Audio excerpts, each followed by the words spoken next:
back, everyone, to another episode of the Adventures of FoxFoil. My name is FoxFoil, and today we are starting out on the bridge that we built in the last episode, looking back at the village project that's been on hold while we were getting our tools and gear and equipment all ready to go so that we could be able to take on bigger projects.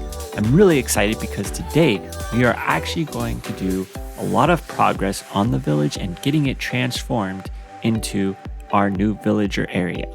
Before we get started, let's take a look at how the village looks now so that we'll have a good idea of the before and after. So as you can see, here is the village, and we've got this guy just in the middle with his workstation. We've got some farmers over here with their workstations, and then there's just a lot of space in here because the village was a lot more spread out than the area that we're actually going to use. And we've got all of these path blocks through here, and then we've just got this planter right here. And this area just needs a lot of work in order to make it look like how it needs to be. So we've got this space over here too, and there's just not a lot happening between the buildings and the wall over here. And then this area just kind of just drops right off into nothing. So we need to work on this, make this a lot better, and I've got a lot of good plans for how I want it to look. Going outside, what we want to do out here is clean up this area because we've got the building over here with the chest, some sand, this building, this little fence area, and we just want to make it so that when you come into the village, this part is all nice and clean. The ditch over here also needs work because what we want to do is connect it up with the water down there and then decorate around where the wall is. Going back over here, you can see what we have is when it comes around, all of these iron golems are spawning in and just staying in this spot right here. So we want to get those guys moved. We need to get this area cleaned up, and there's just a lot of work that needs to get done. Step number 1 is to get some diamond armor because we had all these diamonds from last time and we didn't get the diamond armor done. So let's go ahead and we'll start out with getting a helmet. Then we'll get some pants. Let's see. All right. And then some boots. There we are. It's 1 here, 2 here. Perfect. And then the chest plate. So let's just get this filled in just like so. And we've got the chest plate. Now, I'm not sure. I might want to do a diamond sword, but let me see. If just want to compare it to what the iron sword is, because I think that the attack, 7 attack and 9, might just keep the iron sword for now because the attack's not that much different. So let's go ahead and put these back into the chest, or they'll be safe, and we'll go ahead and get some experience so that way we can get our armor enchanted. Having the zombie spawner has been super helpful because it lets us get experience in this early game process to get the enchantments that we need. So we're going to do just a quick little time lapse of me getting experience because it does take a long time, and get the armor enchanted, get the experience points, and otherwise be all set. And that's just all we have for that. All right, I did get a diamond sword because the iron sword durability was just not making it last very long. So I have Smite 5 and Knockback 2, which is pretty good. And then that's going to be useful just because we won't be running through an iron sword all the time. Let's take a look at the armor that I got. Let me get these arranged in a way that's going to look good here. So we've got helmet there. All right. For the helmet, I only had protection 3, but it was with aqua affinity, which is going to be good because we're going to be in the water a bit. And then protection 4 for these two, and then blast protection 4 and depth strider again, which is going to be good for walking in the water. So this armor is going to be much better than the iron armor that we have, especially with handling all of the various mobs that have been coming out, especially all of the pillagers, which always seem to be around no matter what I am doing. The next thing that I want to do is to do some fishing because I think there are some things that we could get with fishing that I wouldn't otherwise be able to find. So let's go ahead and grab a chest, which will be good. And then we're going to head down to the water and do some fishing. And don't worry, you won't have to watch all of it. It's going to be just a quick little time lapse of me doing some fishing. I ended up spending about 2 hours worth of time in getting the fishing, and I was able to get some really good stuff. But it just takes a long time. You gotta be patient. Mostly like fishing in real life doesn't happen automatically or quickly. Here are all of the things I found while fishing, which is quite a bit. We got some name tags. We got this bow, which is amazing. It's got power 5, punch 2, unbreaking 3, infinity, and flame. So that bow is going to be our bow for now and the future. This fishing rod is also really good because not only does it have Lure 3 and Luck of the Sea, but it has mending. So it's going to last forever. If I want to do any more fishing in the future, it's going to be all set. Some of the other things that I have in here are some nautilus shells, some pufferfish, and then some of these enchanted books, which are going to have some good enchantments on them, especially like Aqua Affinity, Loyalty. Let's see, this one has Flame, and then this one has Protection 3, which we could put on our helmet so that our helmet would have Protection 4. So that's pretty good to have. So a lot of good stuff, as you can tell. And now what I want to do is get this spot all cleaned up, take these things all back up to the house, because now what we need to do is get some resources for the big project.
All right, we are back in front of the village and we have all of the resources gathered up and put into these chests that we are going to need to be able to take this village and transform it from how it looks right now into a new and even better area for the villagers to live. So we're going to take out all of the stuff that's in between the walls and we're going to make it even better. So let's go ahead and get started with that project.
All right, we did a lot of work today in getting that village transformed, but I think that it turned out really well. So let's go ahead and take a look at some of the details with the village, starting with this area outside the wall where the moss blocks have been filled in right here. And then there's these azaleas that kind of add a little bit of character and a little bit of color to the green area. Then the water comes down here between this spot and then right out into this ocean area. And then I cleared away the shore so that way it just ends right where the wall begins.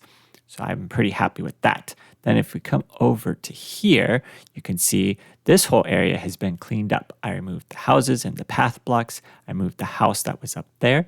And then going on into the inside of the village, we come through the gate and we've got this building right here on the left. This one over here on the right where I've added these azalea leaves in.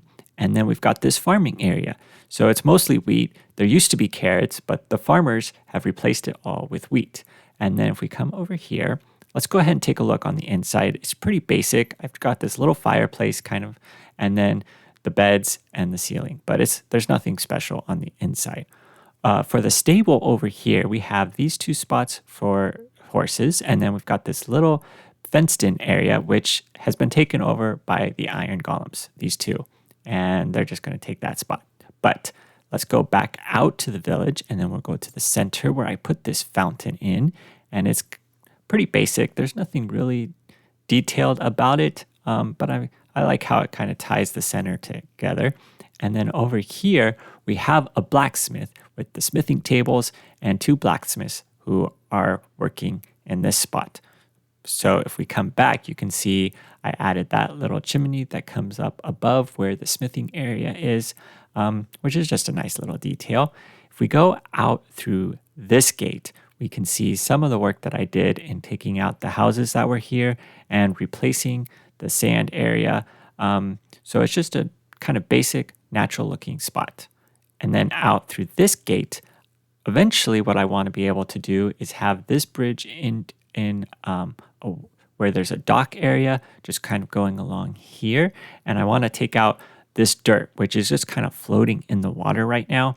But I just don't have the ability to be underwater long enough to remove all of it. So that's going to take a little bit of work and will be a future project that we can work on. But those are all of the details that I had to show you with this project. I'm very happy with how it turned out, and I think it's going to be a good spot for all of our villagers to be. They're going to be much safer and much happier in this area with this new and improved spot. So I'm very happy, and I think that that is going to be a good spot to wrap up the episode. Thank you so much for joining me for another episode of The Adventures of FoxFoil. I'm really happy with how our villager area has turned out, and I can't wait until the next episode where we are going to be going on some more adventuring, and it's going to be super exciting. So be sure to join me for the next episode, and until then, we'll see you later.